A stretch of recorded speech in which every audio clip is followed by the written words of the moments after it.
নমস্কার বন্ধুরা। আমরা কিন্তু অনেকগুলো পার্ট করে নিলাম এই আইপিএল অকশনের পরে টিমসরা কেমন টিম বানালো আর কেমন কেমন প্লেইং 11 খেলাবে এই নিয়ে কিন্তু আমরা সাতখানা পার্ট করে নিলাম। আমরা আজকে যেই টিমের ব্যাপারে কথা বলবো সেই টিমটা হবে কিন্তু লখনৌ সুপার জায়েন্ট। অবশ্যই লখনৌ সুপার জায়েন্টও অন্য অন্য টিমের মতন কিন্তু নিজের দলকে সাজানোর চেষ্টা করেছে আর প্রচুর টাকা খরচা করেছে, প্রচুর মানে কোটি কোটি টাকা খরচা করেছে। আর এই টিম থেকেই কিন্তু বেরিয়ে এসেছে এই সিজনের, এই আইপিএল অকশন সিজনের সব থেকে কস্টলিয়েস্ট প্লেয়ার আর or should I say highest paid player in the history of IPL auction. তো দেখা যাক বন্ধুরা কি এই wicket keeping, batting, bowling, allrounder section কেমন হলো এই লখনৌ সুপার জায়েন্টের। চলুন বন্ধুরা দেখা যাক। সব থেকে প্রথমে যে সেকশনের ব্যাপারে কথা বলবো সেই সেই সেগমেন্টটা হবে কিন্তু ব্যাটিং সেগমেন্ট। ব্যাটিংয়ে রয়েছে ডেভিড মিলার, এইডেন মাকরাম, হিম্মত Singh. David Miller, it's a good bye, seriously it's a good bye. তারপরে নামটা আসছে কিন্তু এইডেন মাকরাম। এইডেন মাকরামকে কিন্তু বেস প্রাইসে তোলা হয়েছে and I think it's a amazing steal by Lucknow super giant. যখন আমরা যখন দুটো বড় বড় নাম দেখছি, ডেভিড মিলার আর মাকরাম, আর আমাদের কাছে কিন্তু এখানে আমরা মাকরামের হিসাবে কিন্তু একটা ক্যাপ্টেন্সি অপশনও দেখতে পাচ্ছি। অবশ্যই এই টিমে অনেকগুলো ক্যাপ্টেন্সি অপশন আছে and we all know that who will be the captain of Lucknow super giant this time around. So হিম্মত সিং হচ্ছে অলরাউন্ডার প্লেয়ার, মানে ডোমেস্টিক প্লেয়ার হচ্ছেন। আর ওনাকে আমি মাঝে মাঝে বলিং করতে দেখেছি, বাট ওই মাঝে মাঝেটা তো অবশ্যই অলরাউন্ডার সেকশনে ঢোকানো যায় না। তাই আমার মতে ব্যাটিং সেকশন এই ডেভিড মিলার আর মাকরামকে নিয়ে কিন্তু খুব ভালো একটা ব্যাটিং সেকশন আর ব্যাটিং অপশনস থাকবে। কেন কি মাকরাম একটা লিডারশিপ রোলও এনে দেবে। যখন কোনো ডিফিকাল্টি ফেস করবে লখনৌ সুপার জায়েন্টের ক্যাপ্টেন, তখন নিজের বক্তব্য দেবে, নিজের মতন হেল্প করার চেষ্টা করবে ক্যাপ্টেনকে।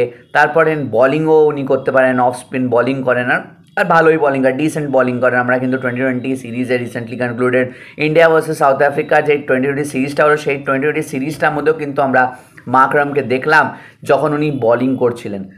David Miller is a unique player, so all around batting section is good. তো এবার আমরা যদি সুইচ করি বন্ধুরা, সুইচ করব কিন্তু আমরা উইকেট কিপিং সেকশনে। উইকেট কিপিং সেকশনটা কেমন হলো এক্স্যাক্টলি চলুন বন্ধুরা দেখা যাক। উইকেট কিপিং সেকশনে রয়েছে নিকোলাস পুরান, ঋষভ পন্থ, আয়ান জুয়েল আর ম্যাথিউ ব্রিডস্কি। নিকোলাস পুরান অবভিয়াসলি উনি রিটেন ছিলেন, আর উনি রিটেন থাকার পর কিন্তু ওনাকে অ্যারাউন্ড 22 crores দিয়ে রিটেন করা হয় by Lucknow super giant management. আর তারপরে কিন্তু সবাই স্পেকুলেশনস দিচ্ছিল, সবাই কিন্তু একদম মেনেই নিয়েছিল that Nicholas Pooran will be the captain of Lucknow Super Giant and he will be captaining this side, this squad this time around in the IPL 2025. কিন্তু ঋষভ পন্থ কে নিজের ব্যাংক ভেঙে পারচেজ করেছে লখনৌ সুপার জায়েন্ট। হ্যাঁ বন্ধুরা, ঋষভ পন্থ কিন্তু এই বছরে মানে এই আইপিএল হিস্ট্রি, অকশনের হিস্ট্রিতে কিন্তু সব থেকে costliest player হয়ে বেরোলো।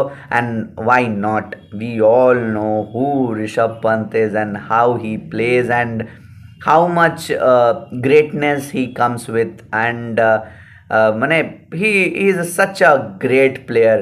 আমার মতে ঋষভ পন্থ এখন কিন্তু ওয়ার্ল্ডের, যদি ঋষভ পন্থ টিকে রয়েছে কোনো স্কোয়াডের সঙ্গে ততক্ষণ কিন্তু ব্যাটিং লাইন আপে যতক্ষণ ঋষভ পন্থ টিকে রয়েছে ততক্ষণ কিন্তু সামনের টিম কিন্তু নিঃশ্বাস মানে কী বলবো এটাকে, একটা কনফিডেন্ট নিঃশ্বাস ফেলে নাকি আর আমরা এবার তো জিতেই যাবো, এটা কোনো দিন ভেবে রাখে না।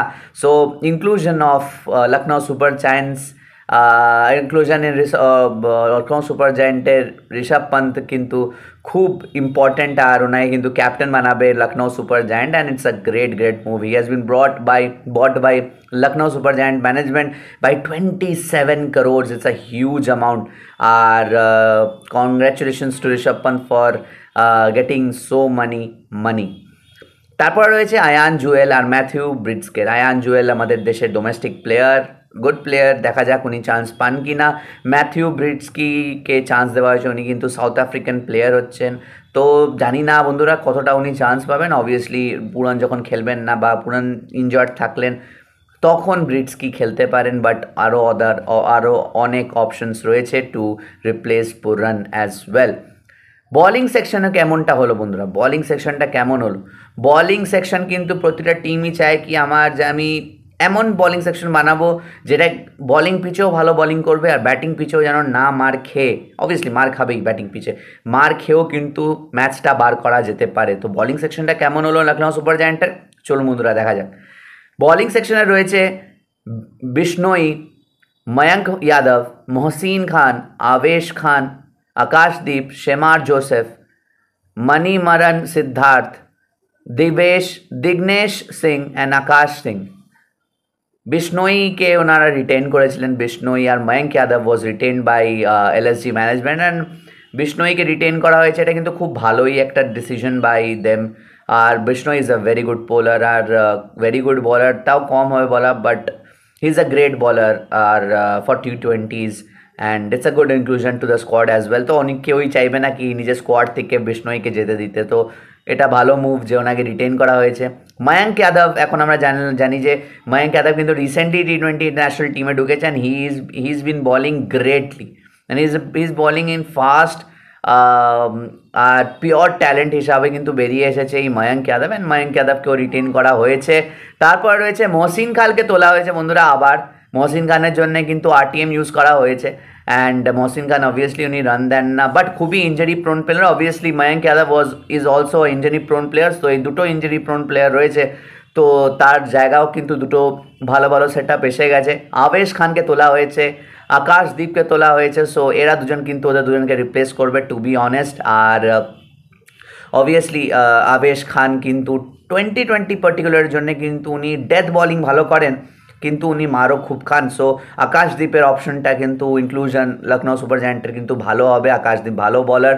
তারপরে কিন্তু শেমার জোসেফকে আরটিএম দিয়ে তোলা হয়েছে বাই লখনৌ সুপার জায়ান্ট। আমরা কিন্তু এই শেমার জোসেফের নামটা এসেছিল যখন ইন্ডিয়া যখন অস্ট্রেলিয়াকে গাবাতে হারিয়ে আসে, তখন কিন্তু আর পরে কিন্তু ওয়েস্ট ইন্ডিজ ভার্সেস অস্ট্রেলিয়ার একটা ম্যাচ হয় গাবাতে, পিঙ্ক বল টেস্ট, আর আবার ওই গাবাতে কিন্তু এই শেমার জোসেফ কিন্তু অস্ট্রেলিয়াকে খেয়ে দেয়। তো সেখান থেকে কিন্তু শেমার জোসেফের নামটা আছে। সো শেমার জোসেফের inclusion is also very good.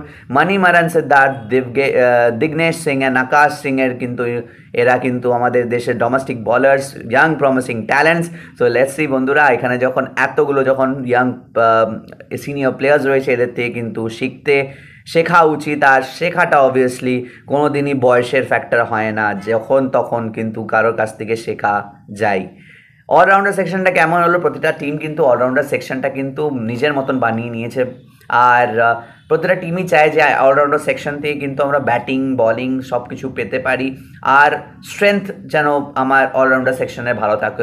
Just example, আমরা এটার এক্সাম্পল যদি নিই তাহলে KKR is a very good example of how you can purchase or how you can buy all-rounders, because they have retained so many all-rounders in their retention time, and after that they have also purchased good quality players in their lineup to add up those all-rounders. আর এইবার LSG কেমন allrounder section বানিয়েছে বন্ধুরা, চলুন দেখা যাক। Allrounder সেকশনে রয়েছে Ayush Badoni, Mitchell Marsh, Abdul Samad, Shahbaz Ahmad, Arshin Kulkarni, युवराज चौधरी और Rajvardhan हंगरकेकर। Ayush Badoni obviously was retained by Lucknow Super Giant. It's a good move. He's a good promising talent আর উনি কিন্তু নক করছেন অনেক সময়, কিন্তু ওনার নাম ঘুরে ফিরে আসে যে আয়ুষ বদোনিকে ইন্ডিয়ান টিমে নেওয়া হতে পারে, বাট মিস আউট করে যান due to some reasons. Mitchell মার্শের ইনক্লুশনটা was very very very good. He is a very promising player and might get, মানে ওনাকে ওপেনিং পার্টনারশিপ হিসাবেও নামানো যেতে পারে, উনি ওপেনিংও করতে পারবেন। অবভিয়াসলি ওপেনিং করা উচিত ওনার, বাট জানি না বন্ধুরা এবার এলএসজি ম্যানেজমেন্ট কী ভেবে রাখে, তো এটাও দেখার বিষয় হচ্ছে। আব্দুল সামাদকে তোলা হয়েছে বন্ধুরা। আব্দুল সামাদ কিন্তু আগের সিজনে হায়দ্রাবাদের হয়ে খেলছিল, তো দেখা যাক বন্ধুরা এবার আব্দুল সামাদ কী রোল নিয়ে আসেন এই লখনৌ সুপার জায়ান্টে। শাহবাজ আহমেদের ইনক্লুশনটা কিন্তু খুবই ইম্পর্ট্যান্ট ইনক্লুশন হয়ে যাবে, কেন কি অকশনে 2 দিন আগে কিন্তু শাহবাজ আহমেদ কিন্তু এই সৈয়দ মুস্তাক আলী ট্রফিতে 104 রান করেছিলেন, আনবিটেন নক ছিল এটা, and it's a great move by LSG obviously to pick Shahbaz Ahmed in their squad. Arshin Kulkarni, Yuvraj Chaudhary and Rajvardhan Hangargekar obviously আমাদের দেশের ডোমেস্টিক ইয়াং প্রমিসিং ট্যালেন্টস। তো আমরা যত ভালো ইয়াং ট্যালেন্টস প্রডিউস করব, অবভিয়াসলি আমাদের দেশ কিন্তু অনেক ভালো ইয়াং ট্যালেন্টস প্রডিউস করে, আর সেটা কিন্তু প্রতিটা দেশই সেটা জানে যে ইন্ডিয়ার কোনো প্লেয়ার যদি ইন্ডিয়ান টিমের জন্য খেলে, প্লেইং 11-এ যদি থাকে, that means they are very very very special players to play for India. তো এই ছিল বন্ধুরা লখনৌ সুপার জায়ান্টের পুরো ফুল স্কোয়াড। প্লেইং 11 নিয়ে যদি কথা বলি তো প্লেইং 11টা কেমন হবে আপনাদের সামনে আসছে বন্ধুরা। প্লেইং 11-এর মধ্যে কিন্তু অবভিয়াসলি আমার মতে কিন্তু ওপেনিংয়ে রাখা উচিত এইডেন মাকরমকে, আর অবভিয়াসলি মিচেল মার্শকে আমার মতে রাখা উচিত। তারপরে কিন্তু one down Rishabh Pant should be there, তারপরে পুরান নামবেন, অবভিয়াসলি পুরানকে রিটেন করা হয়েছে তো পুরান নামবেন, হার্ড হিটিং অপশন দেবেন। তারপরে বদোনি অ্যান্ড তারপরে সামাদ। আর বলার্সের মধ্যে আমি পার্সোনালি আমাকে যদি বলা হয় তো আমি বিষ্ণোই, আবেশ খান, আকাশদীপ এদেরকে নেব, আর অলরাউন্ডার সেকশন থেকে অবভিয়াসলি আমি আর কোনো প্লেয়ার নেব না। তো এইটাই হচ্ছে ওদের প্লেইং 11 বন্ধুরা। আমার তো পার্সোনালি এই ভাল লাগে। আপনাদের কি বক্তব্য এই প্লেইং 11টাকে নিয়ে কমেন্ট সেকশনে জানাবেন। আপনাদের কি মনে হয় কি this time around Lucknow super giant কি জিতবে, ISL এর ট্রফিটা কি ছুঁতে পারবে? অবশ্য নতুন টিম, নতুন ইনক্লুশন, ছুঁতে পারবে কি ট্রফিটা? কমেন্ট সেকশনে অবশ্যই জানাবেন। ঋষভ পন্ত কেমন খেলবেন লখনৌ সুপার জায়ান্ট নিজের নতুন টিমে গিয়ে নিয়ে, ক্যাপ্টেন্সি কেমন করবেন উনি, কেমন কমেন্ট সেকশনে অবশ্যই জানাবেন বন্ধুরা। আজকের ভিডিওটা এই পর্যন্তই। আপনাদের যদি ভিডিওটা ভালো লেগে থাকে তো অবশ্যই লাইক করবেন, শেয়ার করবেন, আর সাবস্ক্রাইব করতে ভুলবেন না বন্ধুরা। আমরা কিন্তু পরের পার্টে কিন্তু গুজরাট টাইটান্সের নিয়ে কথা বলবো বন্ধুরা। গুজরাট টাইটান্স কিন্তু 1 টাইম চ্যাম্পিয়ন আমরা জানি, আর শুভমান গিলের ক্যাপ্টেন্সি নেতৃত্বে কেমন করবে, এটা আমরা কেমন স্কোয়াড বানালো, আমরা কিন্তু এর পরের ভিডিওতে আপনার সঙ্গে জানবো। আজকের ভিডিওটা এই পর্যন্তই বন্ধুরা, দেখা হচ্ছে আবার অন্য কোনো ভিডিওতে। ততক্ষণের জন্য ভালো থাকবেন, সুস্থ থাকবেন, নমস্কার।